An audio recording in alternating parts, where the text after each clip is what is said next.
গ্রাম বাংলার প্রাচীন চিত্রিত ছবিগুলোয় অগণিত মৃতদেহের গল্প ঘুরপাক খায় দিনের আলোয়।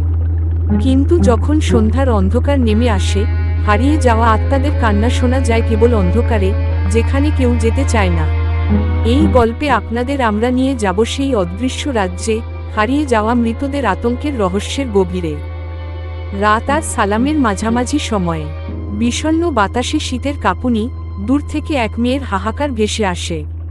রাস্তার ধারে পরিত্যক্ত এক কুঠুরির সামনে দাঁড়িয়ে থাকি আমি, অর্জুন, একজন অনুসন্ধানী প্রকৃতিপ্রেমী।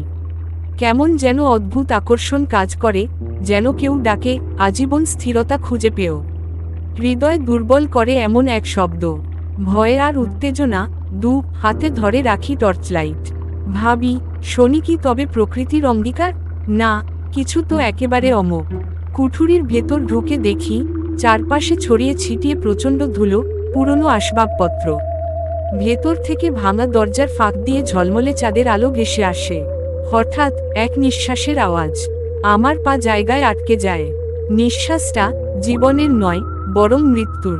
হৃদস্পন্দন বেড়ে যায়, মনে হয় কোনো একটি পুরনো দরজা ধীরে ধীরে খুলছে। থমকে দাঁড়াই, দরজা খুলে আসে ধীরে ধীরে, ক্রিক ক্রাক শব্দে, মধুর ভয়ঙ্কর। ভিতরে ভেসে আত্মার কান্না, প্রথমে কম, পরে ঝর্ণার মতো। প্রতিটি শব্দ যেন আমার হৃদয় স্পর্শ করে। আমরা হারিয়ে গিয়েছি, ফিরে আসতে পারিনি। শুনতে পাওয়া যায় ভিজে ভিজে সেই কণ্ঠ, যেন বছরের পর বছর একই বেদনা বহন করছে। আমার চোখে জল এসে যায়, তবু সেদিন আমি হাসতে পারিনি। আমি আজ করছি, কেন এই আত্মারা এখানে আটক? কি ঘটেছিল এদের সঙ্গে?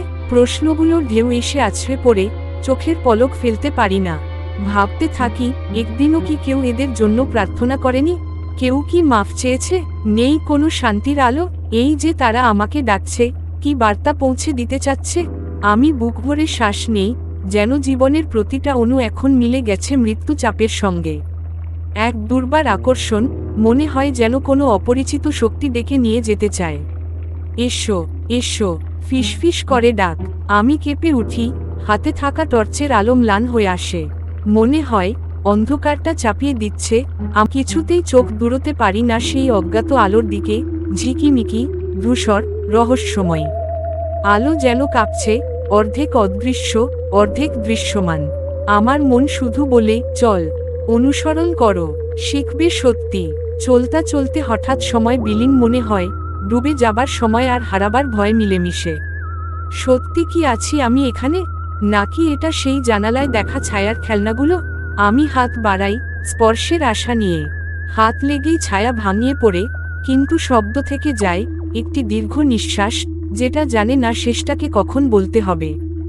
এক বিন্দুতে বুঝতে পারি তাদের ভাষা, কান্না, কণ্ঠ সরলহরির মিশ্রণ।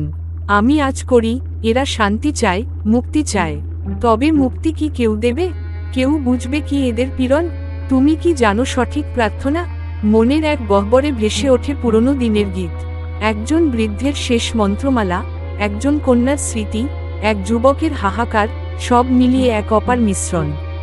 মুক্তি, সেই সংস্কৃতির দান। আমি ধীরে ধীরে মন্ত্র উচ্চারণে বলি, ও নমঃ শিবায়। শব্দের আভা ছড়িয়ে যায় চারদিকে। শ্বাস প্রশ্বাসে আলো ঢুকতে থাকে, বাতাসে চাঁদের সোনা ঝলমল করে। মনে হয় প্রাচীন অশ্রু শুকিয়ে যাচ্ছে, হারিয়ে যাওয়া আত্মারা যেন একটি দীর্ঘ নিঃশ্বাস ছেড়ে দেয়। তবু আমি জানতে চেয়েছিলাম, আসল রহস্য কি মন্ত্রে লুকিয়েছিল, নাকি স্মরণের মধ্যে? হয়তো আত্মারা মুক্তি পেয়েছে, হয়তো এলো নতুন চিরন্তন প্রশ্ন। আমি কেবল মন্ত্র শুনলাম, কিন্তু মেয়ের হাহাকার কি নিশ্চুপ হলো? যখন আমি বাইরে এলো, ভোরের কুয়াশা এসে জাকিয়ে ধরেছে ঘাট। উপরের পাখি গান শোনায় শান্তি, যেন ঈশ্বরের কণ্ঠ। কিন্তু দৃষ্টির কোণে একটি ছায়া এখনো লালিত। বুঝতে পারি রহস্য কি, হয়তো সম্পূর্ণ প্রকাশ পায়নি। এখনো অপেক্ষা চলছে। হারানো মৃতরা কি সত্যিই প্রত্যাবর্তন করতে চায়, নাকি তারা আমাদের স্রষ্টার কাছে প্রার্থনা পৌঁছানোর মাধ্যম? কখনো তো হয়তো সব প্রশ্নের উত্তর পাওয়া সহজ নয়। হারানো মৃতদের আতঙ্কের রহস্য কি? হয়তো উত্তর লুকিয়ে আছে প্রতিটি হৃদয়। তবে যে ভয়ঙ্কর সত্য ছায়াময় সেই গল্পের পিছনে, সেটা হলো আমাদের গভীরতম অনুভূতির পুনর্জাগরণ। আমাদের স্মৃতিতে বেঁচে থাকা প্রিয়জনের হাসি কান্নার মিশ্রণ, যে আলোকে আমরা ভুলে গেছি, আজ সেই আলো ফের জ্বালাতে হবে। কারণ যেখানে স্মৃতি থাকে, সেখানে মৃত্যু হার মানে। আজকের এই যাত্রা ছিল হারিয়ে যাওয়া আত্মাদের করুণ আহ্বান, যারা খুঁজছিল মুক্তির বাতাস, শান্তির আলো। তাদের কান্না, তাদের হাসি, ওদের ভয়, সবই আজ আমাদের হৃদয় ছাপ ফেলল। আমি ফিরে এলাম, সঙ্গী আপনাদের, নিয়ে সত্যের খোঁজে এই গল্পের ছায়াছবিতে। অন্ধকারের গভীরে হয়তো আরও ভয়ঙ্কর দৃশ্য অপেক্ষা করছে, এক অসম্পূর্ণ আহ্বান, যা এখনও মুক্তির আলো পায়নি। আমার কণ্ঠে এখনও প্রতিধ্বনি করছে সেই ছায়ার মর্মস্পর্শী শব্দ, এসো, জানো সত্যি কি লুকিয়ে আছে আমাদের মধ্যে। এখন আমি প্রস্তুত, আরও মন্থর বুদ্ধি ও সাহস নিয়ে এগোতে। প্রথম ভোরের আলো ফুটতে না ফুটতেই সেই কুঠুরির চারপাশে অদ্ভুত নীরবতা নেমে আসে।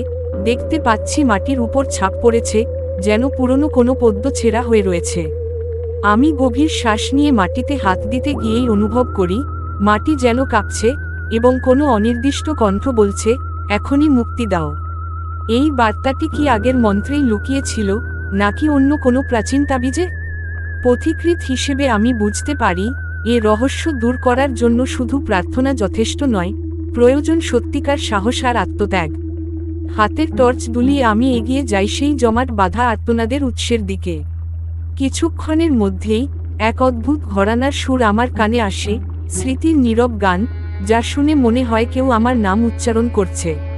সেই স্মৃতি মেলানি আমাকে নিয়ে যাবে এক নতুন অধ্যায়, যেখানে প্রতিটি শব্দ হবে মুক্তিদাতা এবং প্রতিটি নীরবতা ভেঙে দেবে অমোঘ এক রহস্যের চাবিকাঠি।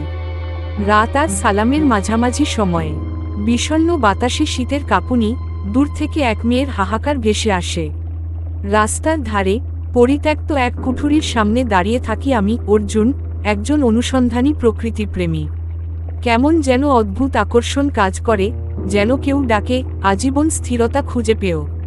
হৃদয় দুর্বল করে এমন এক শব্দ, ভয় আর উত্তেজনা, দু হাতে ধরে রাখি টর্চলাইট। ভাবি, শনি কি তবে প্রকৃতির অঙ্গীকার? না, কিছু তো একেবারে অমোঘ। কুঠুরির ভেতর ঢুকে দেখি, চারপাশে ছড়িয়ে ছিটিয়ে প্রচণ্ড ধুলো, পুরনো আসবাবপত্র। ভেতর থেকে ভাঙা দরজার ফাঁক দিয়ে ঝলমলে চাঁদের আলো ভেসে আসে। হঠাৎ এক নিঃশ্বাসের আওয়াজ, আমার পা জায়গায় আটকে যায়। নিঃশ্বাসটা জীবনের নয়, বরং মৃত্যুর। হৃদস্পন্দন বেড়ে যায়, মনে হয় কোনো একটি পুরনো দরজা ধীরে ধীরে খুলছে। থমকে দাঁড়াই, দরজা খুলে আসে ধীরে ধীরে, ক্রিক ক্রাক শব্দে, মধুর ভয়ঙ্কর। আত্মার কান্না, প্রথমে কম, পরে ঝর্ণার মতো। প্রতিটি শব্দ যেন আমার হৃদয় স্পর্শ করে। আমরা হারিয়ে গিয়েছি।